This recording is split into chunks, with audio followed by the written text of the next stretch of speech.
Ele era um dos maiores faraós que o Antigo Egito já tinha visto. O maior construtor, o mais intrépido guerreiro e o pai de mais de 100 filhos. Novas evidências agora sugerem que ele também era o faraó sem nome do Êxodo bíblico. Ele era Ramsés, o Grande. É este o faraó que enfrentou o Deus de Israel? Este será o único rosto da Bíblia que veremos.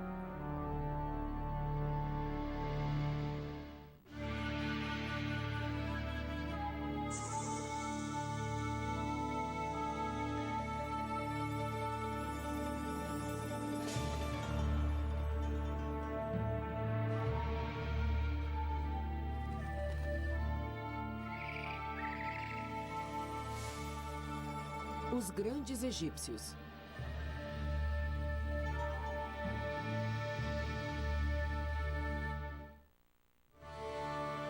Ramsés, o Grande. Os monumentos a Ramsés vão de suas colossais estátuas em Mênfis, ao norte, ao templo de Abu Simbel, no sul.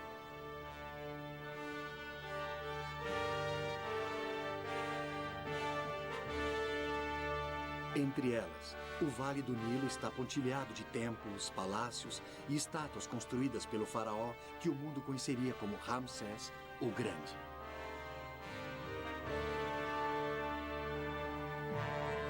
Ramsés travou a maior batalha que qualquer faraó já enfrentou.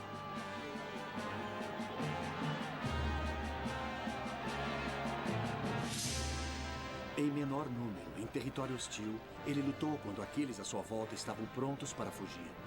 Ramsés sabia lutar.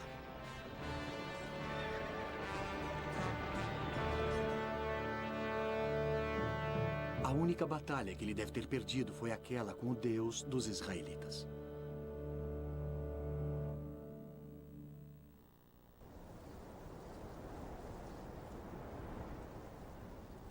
Para se entender Ramsés, é preciso ir a Abidos, o local mais sagrado de todo o Egito.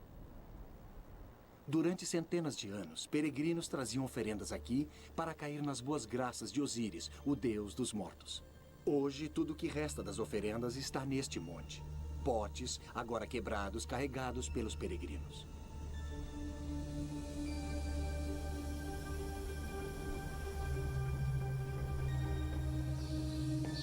O avô de Ramsés foi o primeiro faraó de sua dinastia.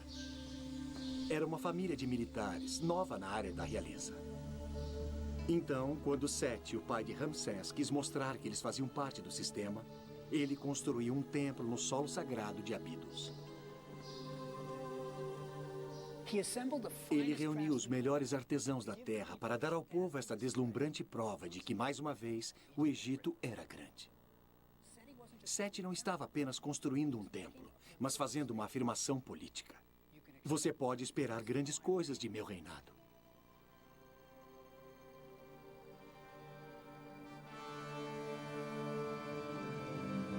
Este era o pai de Ramsés.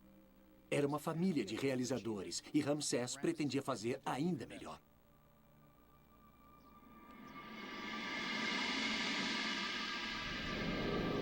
E ele o fez.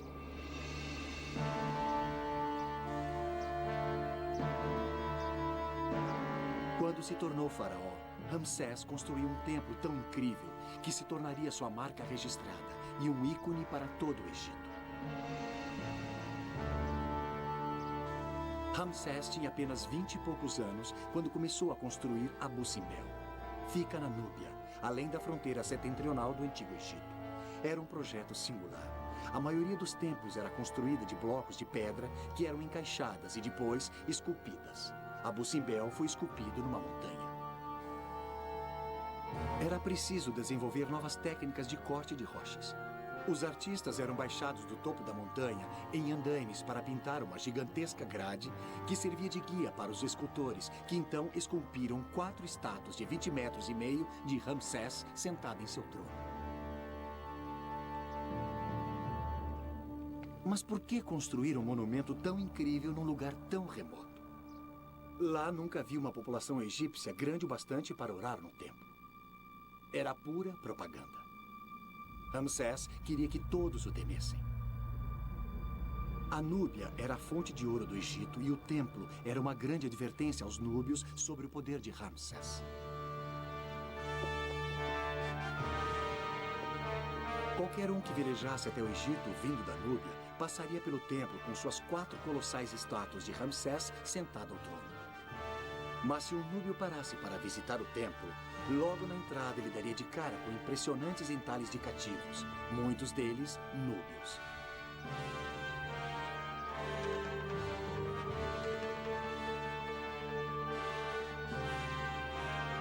Uma vez lá dentro, o visitante podia ver Ramsés liderando seu exército na batalha, com as rédeas de sua biga amarradas à sua cintura, lançando flechas contra o inimigo. Era muito dramático, mas não terminava por aí. Na parte mais profunda do templo, o sagrado dos sagrados, existem estátuas sentadas dos deuses Amon-Ra, Ptah e Re-Harakte. Junto com eles, exatamente do mesmo tamanho, está Ramsés, o Grande, um deus entre os deuses. Que ego enorme, não? E Ramsés não parou com um só templo em Abu Simbel. Ele construiu um segundo templo para sua amada rainha Nefertari. Eles se casaram na adolescência e ele realmente a adorava. Acima da entrada de seu templo, ele mandou fazer uma inscrição chamando-a de Aquela para quem o sol brilha. Bonito, não? Nos anos 20, quando a América queria celebrar seus grandes presidentes, Ramsés, em Abu Simbel, foi a inspiração para o Monte Rushmore nos Black Hills da Dakota do Sul. Mesmo com ferramentas e técnicas de engenharia modernas, levou 20 anos para completar as 4 colossais cabeças dos presidentes. Tanto quanto levou para completar Abu Simbel.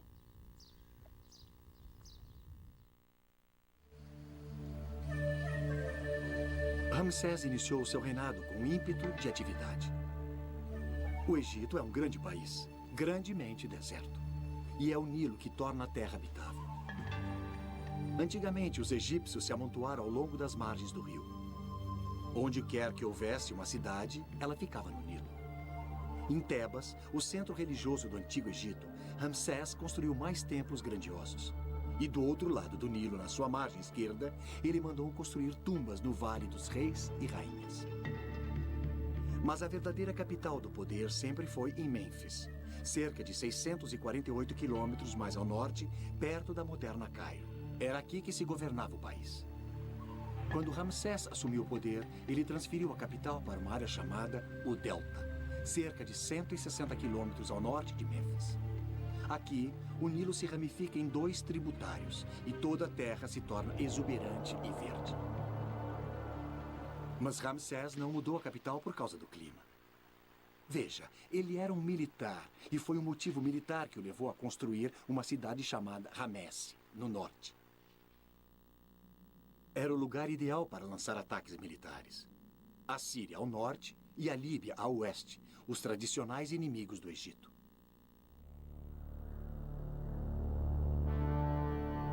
Então, ele construiu uma cidade inteira e sonhou com as levas de tesouros que podia trazer para o Egito. Esta pode ser a cidade que, segundo a Bíblia, o faraó forçou os israelitas a construírem. A nova cidade de Ramsés tornou-se um colossal complexo de palácios, templos, armazéns, oficinas e quartéis. Seria desta nova cidade que ele levaria às suas legiões as vitórias que fariam dele Ramsés, o Grande.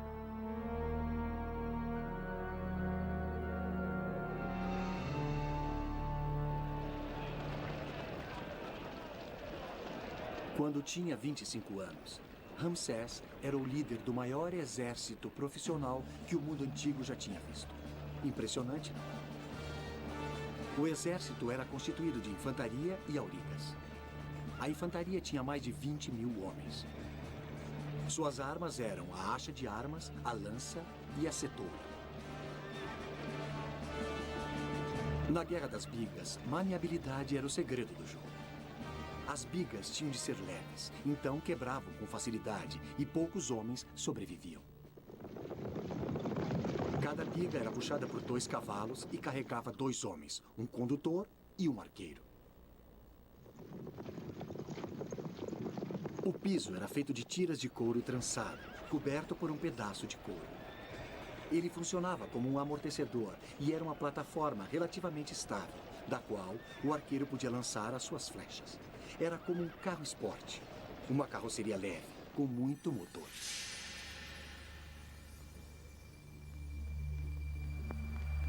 A reputação de Ramsés como guerreiro intrépido foi estabelecida na Batalha de Kadesh.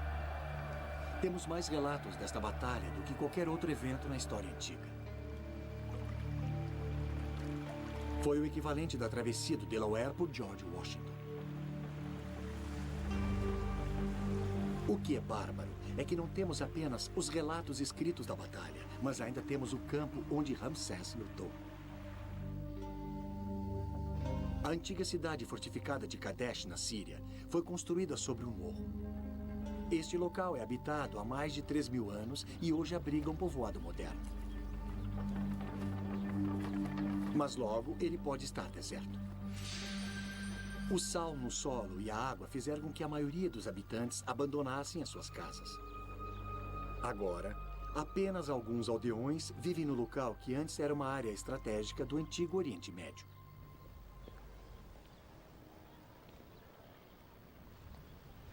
Veja, Kadesh era essencial para o plano de Ramsés para controlar o Oriente Médio, mas a cidade era controlada pelos hititas, guerreiros da moderna Turquia. Eles eram os inimigos número 1 do Egito e Ramsés pretendia tomar Kadesh deles.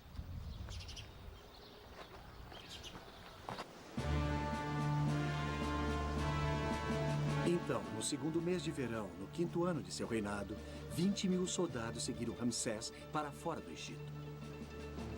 Eles planejavam tomar Kadesh e todo o território à sua volta. Os soldados foram divididos em 4 divisões de 5.000, e cada divisão tinha o nome de um deus do Egito: Amon, Ra, Ptah e Sutek. Enquanto Ramsés saía com sua biga dourada, com seu exército estendendo-se por quilômetros atrás dele, ele não tinha dúvidas sobre a sua eminente vitória. Ramsés nunca tinha estado perto da derrota. Logo, Kadesh certamente seria sua. Ramsés o Grande estava liderando a mais poderosa força militar que o mundo já tinha visto. Eles passaram rapidamente por Gaza, indo para o norte em direção a Canaã, passando pela Galileia. Quando entraram na Síria, teriam visto enormes áreas verdes com flores silvestres desconhecidas no Egito. E à distância, montanhas cobertas de neve. Provavelmente foi a única vez que algum deles viu neve.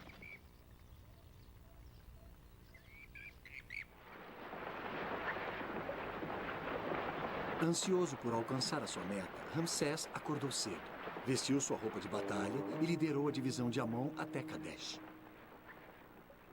Estendendo-se por quilômetros atrás dele estavam outras 3 divisões. Quando Ramsés se aproximou do rio Orontes, 2 membros da tribo local se uniram à comitiva. Eles disseram a Ramsés que o rei hitita Matualas, ao saber que Ramsés estava se aproximando, tinha fugido com seu exército 193 quilômetros para o norte em direção a Alepo. Para o jovem Ramsés, isso parecia perfeitamente sensato. Ansioso pela vitória, acompanhado por uma única divisão, a de Amon, ele correu direto para Kadesh com suas 3 outras divisões, tentando alcançá-lo. Jovem e arrogante, ele deixou a maior parte de seu exército para trás. Ramsés decidiu acampar em um outeiro, onde ele teria uma visão clara da cidade fortificada. No dia seguinte, ele pretendia tomar Kadesh e todos os seus tesouros. Era bom demais para ser verdade. Enquanto montavam um acampamento, os sentinelas de Ramsés pegaram 2 espiões hititas e os torturaram para contarem a verdade. Ramsés tinha caído numa armadilha. Matualas esperava por ele na floresta, atrás de Kadesh, com 40.000 soldados. Enquanto Ramsés e seus oficiais faziam planos de emergência, os hititas atacaram.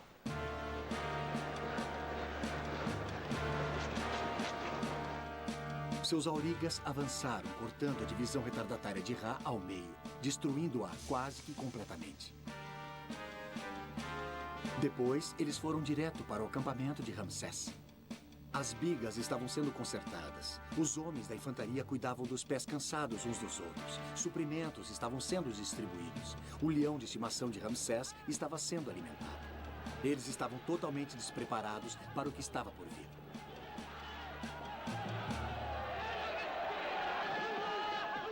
Atravessando a barreira de anteparos egípcios que formavam um círculo à volta do acampamento, as bigas hititas surpreenderam soldados cansados. Com o exército egípcio num estado de confusão total, Ramsés assumiu o controle. Ele gritou: "Fiquem firmes. Acalme o coração, meu exército, que vocês poderão contemplar a minha vitória. Amon será o meu protetor. Sua mão está sobre mim." Enquanto Ramsés reunia aqueles à sua volta, ele pulou em sua biga, fez uma oração a Amon e atacou. Nunca lhe ocorreu que ele poderia perder. Surpreendendo os hititas com a sua coragem, Ramsés salvou o dia. Conduzindo seus soldados, ele atacou os hititas 6 vezes.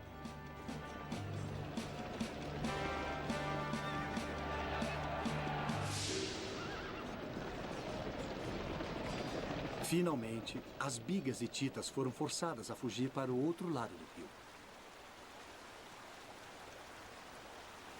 Matualas, esperando que suas tropas de infantaria atacassem, ficou surpreso ao ver a sua companhia de bigas recuando para o outro lado do rio.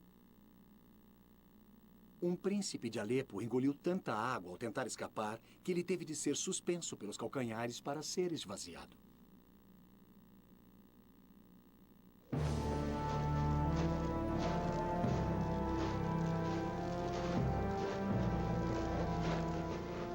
Uma derrota tinha se transformado em vitória. Agora, as mãos direitas dos hititas mortos foram cortadas e empilhadas para que os escribas de Ramsés pudessem contar os mortos mais facilmente. Era apenas o final da primeira rodada. Na manhã seguinte, foi a vez de Ramsés atacar. Após vários ataques, ficou muito claro que os soldados hititas eram muito bem treinados e numerosos demais para serem derrotados. Foi um empate, mas o corajoso Ramsés tinha conseguido uma grande vitória pessoal. Matualas ofereceu um tratado de paz a Ramsés. Ambos os lados aceitariam um status quo e concordariam em nunca mais atacar um ao outro. Mas Ramsés não aceitou nada disso. Ele concordou apenas com uma trégua. Ele ainda tinha planos para Kadesh. Então, Ramsés e seu exército marcharam para casa, para sua cidade no delta. Deve ter sido uma entrada triunfal, com a exibição de prisioneiros hititas e histórias sobre a incrível coragem do faraó. É disso que são feitas as lendas. Ramsés mandou esculpir a história da Batalha de Kadesh nas paredes de todos os seus templos, criando um relato mais detalhado do que qualquer outra batalha na história antiga. Era uma história que Ramsés nunca se cansava de contar, e os egípcios adoravam ouvi-la.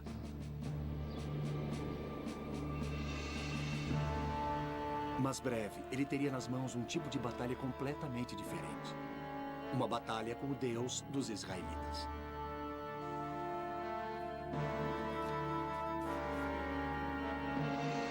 Um dos grandes mistérios arqueológicos da nossa época é a história bíblica do Êxodo, uma das partes mais essenciais do Velho Testamento. Supostamente, 600 mil israelitas deixaram o Egito. Mas não há nenhuma evidência arqueológica para apoiar este fato. E um dos personagens centrais da história pode ser Ramsés, o Grande. Mas ela realmente aconteceu? Segundo a Bíblia, os israelitas morando no delta tinham se tornado muitos. Na tentativa de controlá-los, o faraó estava forçando os israelitas a construir as cidades Armazém de Pitom e Ramesse, onde os suprimentos do exército eram armazenados.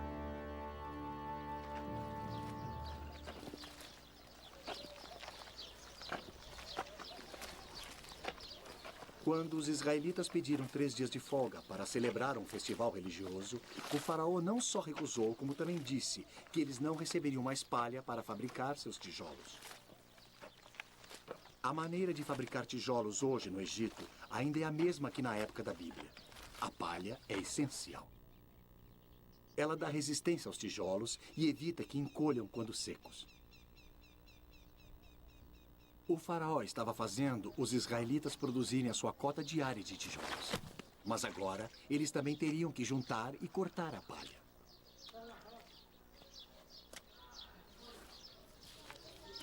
As cidades egípcias eram construídas de tijolos de barro, milhares deles.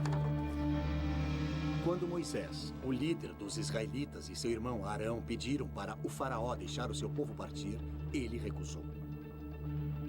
Para mostrar o poder do Senhor, Arão fincou seu cajado no solo e ele se transformou em serpente. O faraó não se impressionou e seus magos fizeram exatamente a mesma coisa.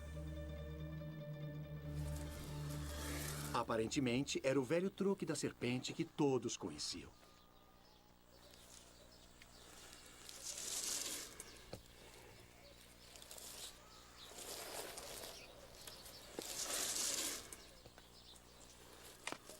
Os encantadores de serpentes egípcios de hoje ainda sabem fazer isso. São ótimos artistas, cheios de firulas, mas no final o truque ainda impressiona.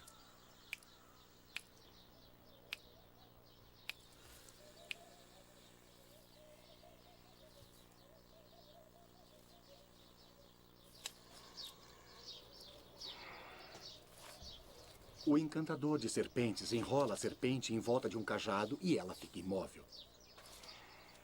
E a sua cabeça parece ser a ponta do cajado.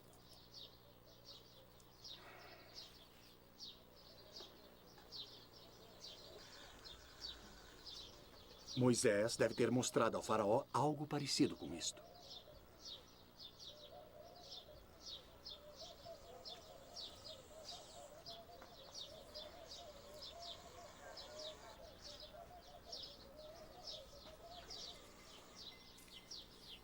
Quando a serpente é devolvida ao chão, ela se reanima e se ergue.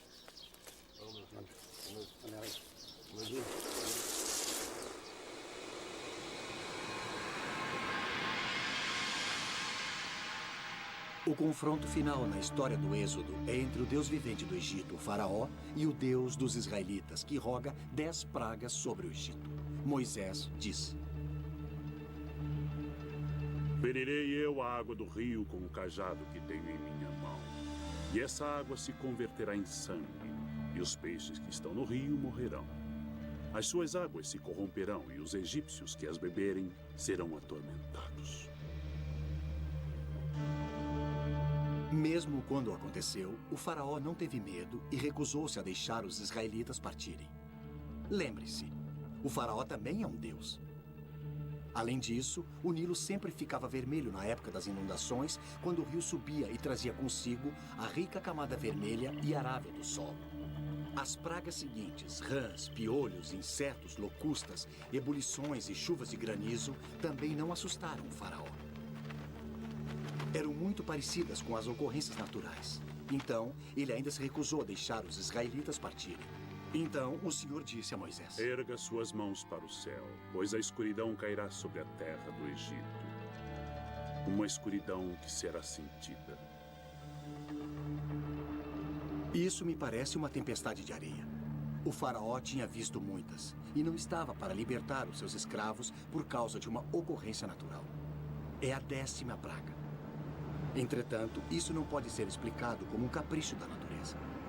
Então diz o Senhor: por volta da meia-noite eu irei ao Egito, e todos os primogênitos do Egito morrerão.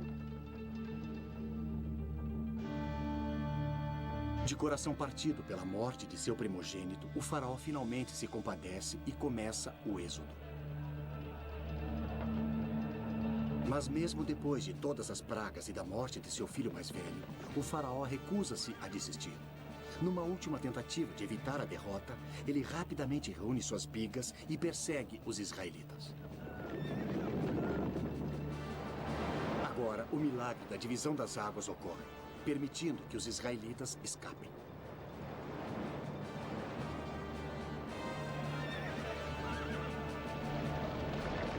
Durante a perseguição, o exército é engolido pelas águas.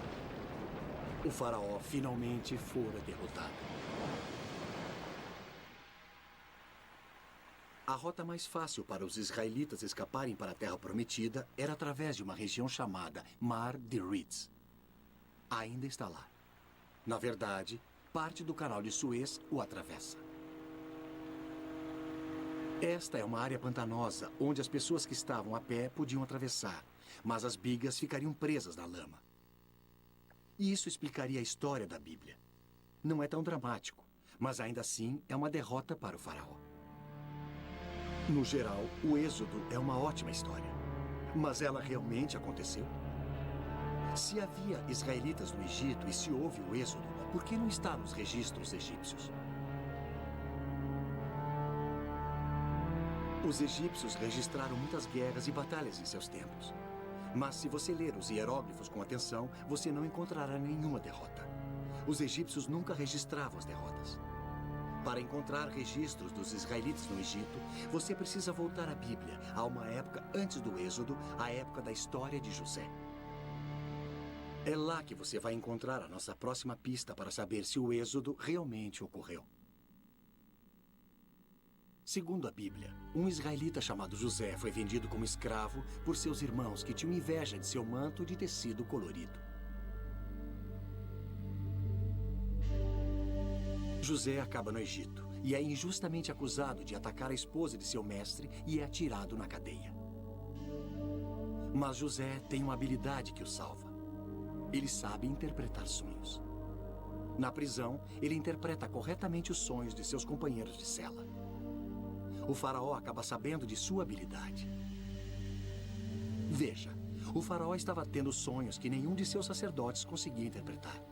Ele viu 7 vacas gordas sendo devoradas por 7 vacas magras. E viu também 7 espigas de milho grandes sendo devoradas por 7 pequenas espigas de milho. José interpreta isso como significando que o Egito terá 7 anos de prosperidade, seguidos por 7 anos de fome. Baseado nesta interpretação, a economia do Egito para os 14 anos seguintes é planejada. Durante os 7 anos de prosperidade, o trigo é armazenado em grandes celeiros redondos, antecipando os iminentes anos magros. Quando a fome vem, ela atinge todo o Oriente Médio, e só o Egito é salvo da inanição. Agora, o legal é que o final desta história é verdadeiro, e tem um sabor egípcio. Os egípcios acreditavam que todos tinham sonhos proféticos. E se você quisesse que um sonho fosse interpretado, você vinha a um templo como este. O sacerdote iria até a biblioteca do templo e pegaria um papiro com uma lista de sonhos e a sua interpretação. Por exemplo, se você visse a si mesmo como um pigmeu, isso era ruim. Significava que metade da sua vida já tinha transcorrido. Mas José podia interpretar os sonhos que não estavam no livro dos sonhos. Seja lá quem escreveu a história de José, realmente sabia sobre o que estava falando.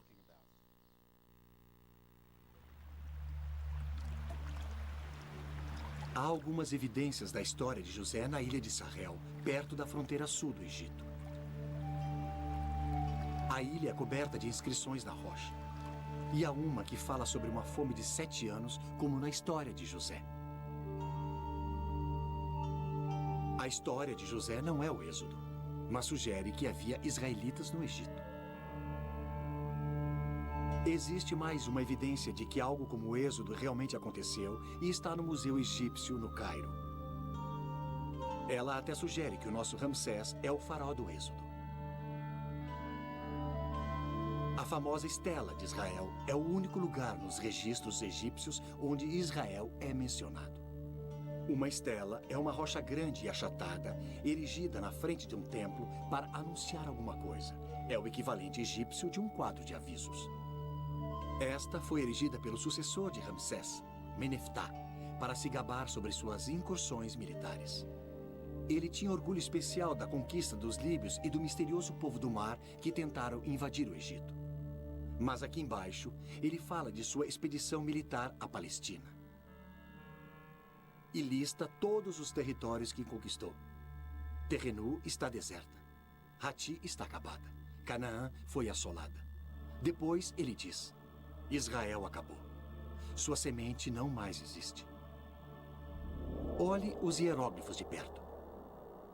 Todos os territórios conquistados terminam no hieróglifo com 3 saliências. São montanhas. É o sinal do país estrangeiro. Mas não Israel.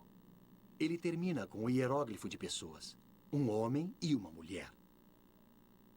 Isso porque Israel ainda não é um país estabelecido. Os israelitas ainda eram um grupo de andarilhos.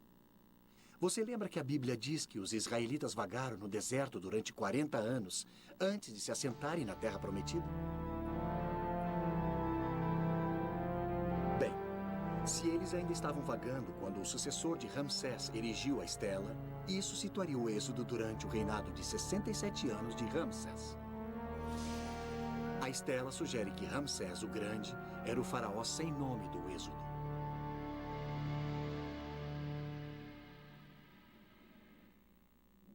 Ali está uma última pista de que Ramsés era o faraó do êxodo.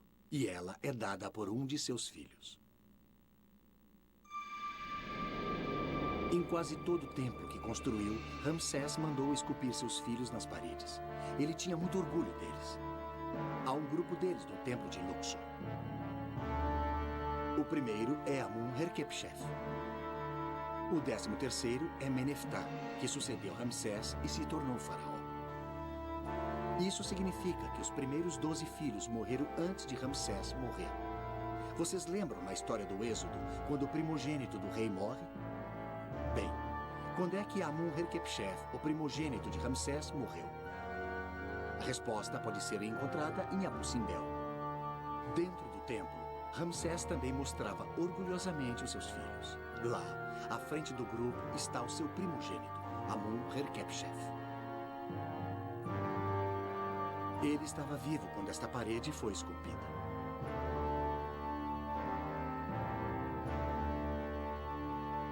Mas uma estátua sua no lado de fora do templo de Nefertari tem 2 grandes hieróglifos no final de seu nome que significam falecido.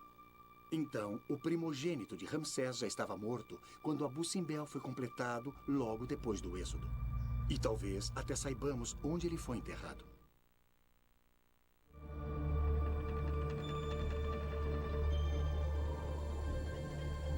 Todas as tumbas do Vale dos Mortos são numeradas e uma das tumbas mais comentadas é a KV5, Vale dos Reis 5.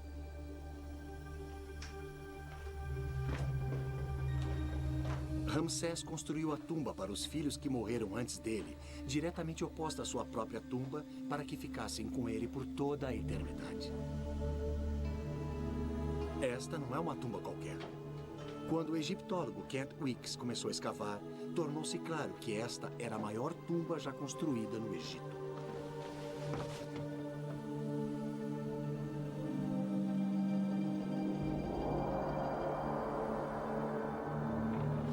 Ela parece continuar infinitamente com centenas de pequenas câmaras. Salas para abrigar múmias, salas para abrigar móveis, roupas e todas as posses que os filhos de Ramsés precisariam para a próxima vida.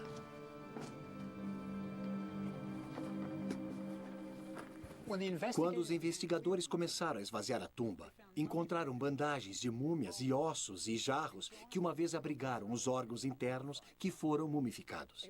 Eles também descobriram inscrições com os nomes dos filhos de Ramsés.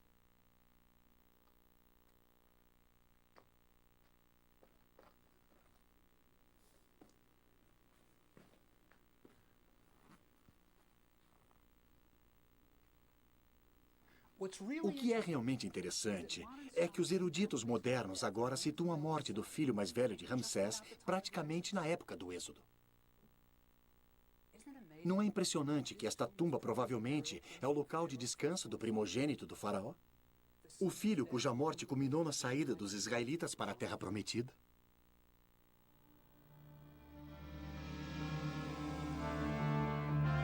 Todas as evidências sugerem que Ramsés o Grande era o faraó do Êxodo. A história de José mostra que havia israelitas no Egito. Ela foi escrita por alguém que tinha grandes conhecimentos sobre o Egito. E a inscrição da fome dos 7 anos na ilha de Israel. Isso mostra que as fomes coletivas aconteceram no Egito. Depois, na própria história do Êxodo, nos dizem que os israelitas construíram as cidades-armazém de Pitom e Ramesse no delta. E o delta realmente está coberto com os restos das cidades de Ramsés. Some-se a isso que o primogênito de Ramsés morre em 1262 a.C., a época do Êxodo, e começa a parecer que Ramsés foi o faraó sem nome. O Êxodo não aconteceu exatamente como está escrito na Bíblia, mas parece que algo aconteceu e que Ramsés estava bem no meio disso. É por isso que, quando olhamos para o rosto de Ramsés o Grande, provavelmente estamos olhando para um personagem saído diretamente da Bíblia. Este pode ser o rosto de um homem que realmente teria conhecido Moisés. Se Ramsés era o faraó do Êxodo, isso explicaria uma mudança radical em seu comportamento. A evidência dessa crise da meia-idade está escrita na parede de um templo para todos verem. E aqui está. É o primeiro tratado de paz da história do mundo. E é entre Ramsés e o rei Hitita. Tem tudo o que se pode esperar de um tratado moderno, de um pacto de não agressão, fim das hostilidades. Mas o termo do pacto mais importante é que Ramsés o Grande promete não invadir a terra dos hititas, nem tomar nada deles. Ele desistiu de Kadesh. Ele lutou por anos para ficar com Kadesh. Por que ele vai desistir de Kadesh agora? Eu acho que a resposta pode estar no Êxodo. Ramsés tinha sofrido a sua primeira derrota. Ele tinha perdido o seu primogênito. Isso pode ter sido mais do que ele poderia suportar. O êxodo e a morte de seu primogênito e outros filhos não eram as únicas tragédias que Ramsés teria de suportar. Abu Simbel foi terminado no 24º ano de seu reinado, e ele navegou o Nilo acima com Nefertari para dedicar o seu templo e o dela. Nenhum rei do Egito tinha construído algo semelhante a isso. De todas as suas esposas, somente Nefertari era sua amiga e companheira. Ela o acompanhava para todo lugar e aparece ao seu lado em todas as estátuas de seus templos. Esta seria a última viagem de Nefertari, aquela para quem o sol brilha. Ela morreu logo depois de seu retorno ao palácio do Delta. O Vale das Rainhas era chamado também de o Vale da Beleza. E lá Ramsés construiu a tumba mais bonita do Egito para Nefertari. Sua amada rainha está esbelta e elegante, pronta para entrar na próxima vida. Lá, ela assumiria o seu lugar de direito ao lado dos deuses.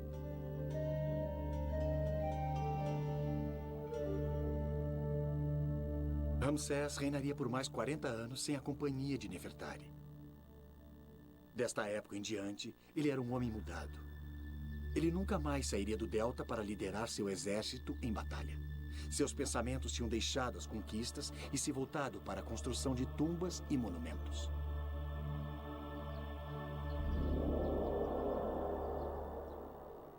Com uma família tão grande, dificilmente passava um ano sem que Ramsés tivesse que enterrar um filho, uma filha ou uma esposa.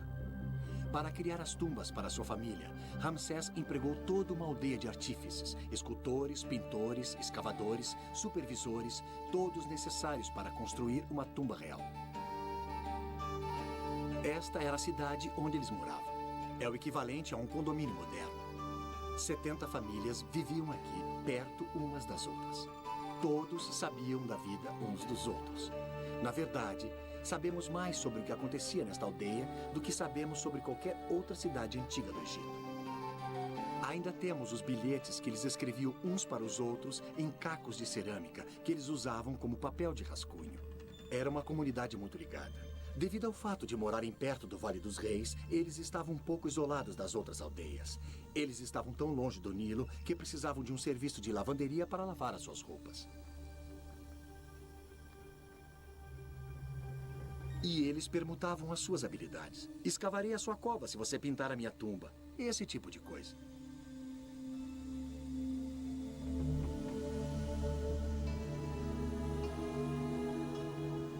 Mas os artífices não passavam muito tempo na aldeia. Eles tinham que andar muito até o trabalho, então não podiam viajar todos os dias.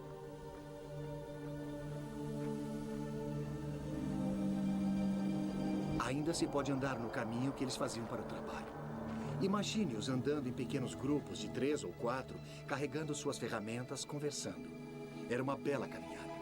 E quando chegavam ao topo, podiam ver todo o Vale do Nilo abaixo deles.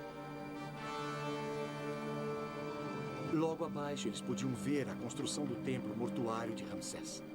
Fique imaginando se houve uma competição entre os dois grupos. A nossa tumba é melhor do que o seu templo. Logo depois deste cume fica o Vale dos Reis. É aqui que Ramsés esperava descansar por toda a eternidade.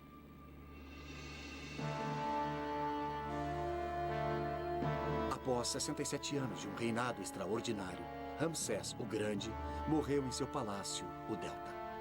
Seu corpo foi levado para a oficina do embalsamador, a mesma oficina que tinha mumificado Nefertari, Amun-Herkhepshef, seu primogênito, e tantos de seus filhos e filhas. Ele permaneceu lá por 70 dias.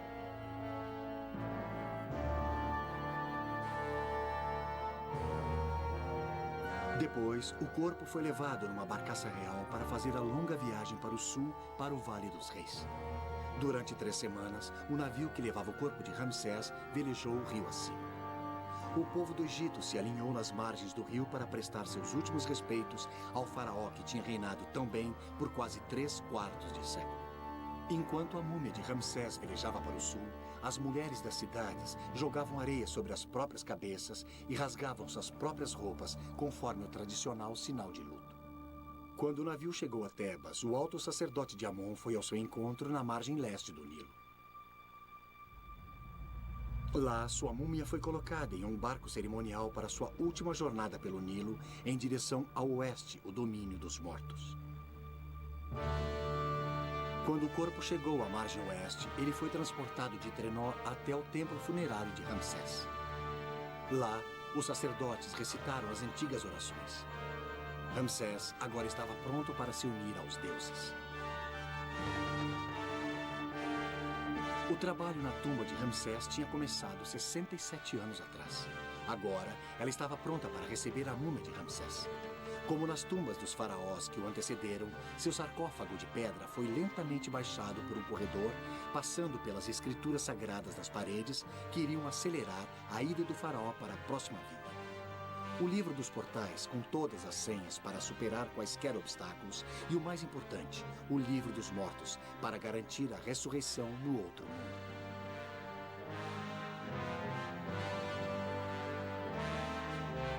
O corredor descia profundamente na terra. Salas tinham sido escavadas, esculpidas, lixadas e depois pintadas para que o rei pudesse mostrar aos deuses que ele deveria ser tratado como um deles.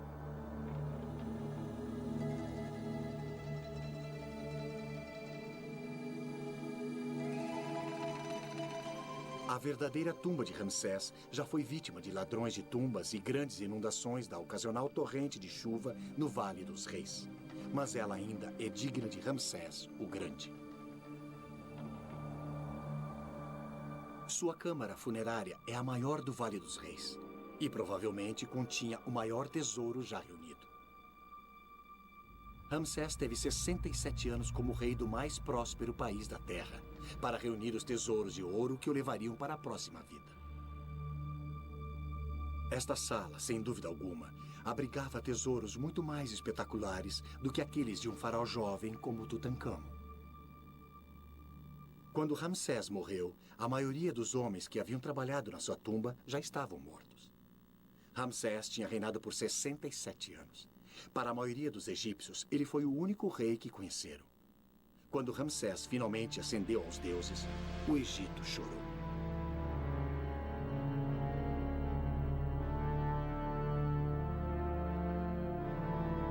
Mas a múmia de Ramsés não permaneceu na sua tumba para sempre. Descoberta por arqueólogos no século passado, ela foi levada para o Cairo. Mas esta não foi a viagem final de Ramsés. Nos anos 70, curadores egípcios descobriram que os faraós na sala das múmias do Museu do Cairo padeciam de uma segunda morte. A umidade do museu tinha permitido que bactérias e fungos atacassem as múmias por quase um século. A múmia de Ramsés o Grande foi enviada a Paris para ser estudada e tratada por uma equipe de cientistas. Quando Ramsés chegou ao aeroporto francês, ele teve uma recepção militar com todas as honras de chefe de Estado. A múmia de Ramsés foi examinada por uma equipe de cientistas no Museu do Homem, em Paris. A radiografia do crânio de Ramsés mostra que seus dentes estão muito gastos, apodrecidos. Há um buraco na mandíbula causado por uma infecção dentária. Um abscesso em volta de seus dentes foi grave o bastante para causar morte por infecção. Algo que os médicos egípcios não tinham como tratar. Não podemos ter certeza de que esta foi a causa da morte de Ramsés. Mas podemos apostar que os últimos dias do grande homem foram passados em agonia. Ramsés morreu com dor. Um velho aleijado com cerca de 90 anos. Mas os antigos egípcios acreditavam que ele teria a juventude restaurada novamente. Eu gosto de pensar em Ramsés em algum lugar no oeste, saindo do Palácio do Delta em sua biga. O exército estendendo-se por quilômetros atrás dele, partindo para novas conquistas. E quando ele volta, sua amada Nefertari está à sua espera, com 2 dúzias de seus filhos. Enquanto eles se reúnem à sua volta, Ramsés conta suas vitórias e aventuras. Houve 11 reis do Egito chamados Ramsés, mas houve apenas um Ramsés, o Grande.